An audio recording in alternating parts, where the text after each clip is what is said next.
ঢাকায় সফররত পাকিস্তানের উপপ্রধানমন্ত্রী ও পররাষ্ট্রমন্ত্রী ইসহাক দারের সঙ্গে বৈঠক করেছেন বিএনপি, জামাত ইসলামী ও জাতীয় নাগরিক পার্টির নেতারা।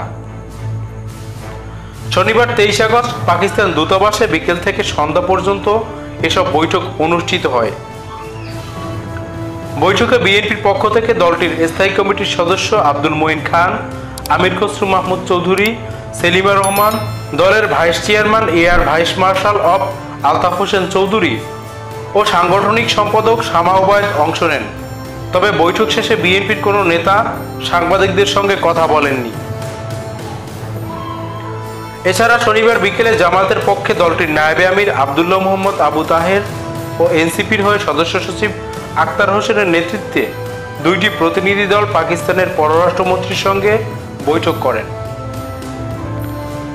বৈঠক শেষে আবদুল্লাহ মোহাম্মদ আবু তাহের বলেন, সার্ক চালু করা সহ ভ্রাতৃপ্রীতি মুসলিম দেশগুলোর মধ্যে সম্পর্ক উন্নয়ন নিয়ে আলোচনা হয়েছে।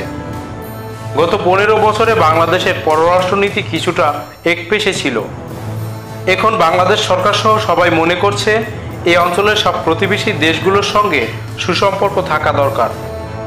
তিনি আরও জানান, বাংলাদেশ পাকিস্তানের মধ্যে যে অমীমাংসিত ইস্যু রয়েছে সেগুলো দ্রুত নিষ্পত্তির উপর জোর দেওয়া হয়েছে।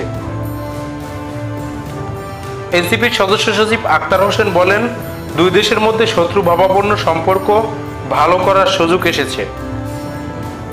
পাকিস্তানের উপপ্রধানমন্ত্রীর কাছে 71-এর ইস্যু এবং বাংলাদেশের জনগণের চিন্তাধারা তুলে ধরা হয়েছে।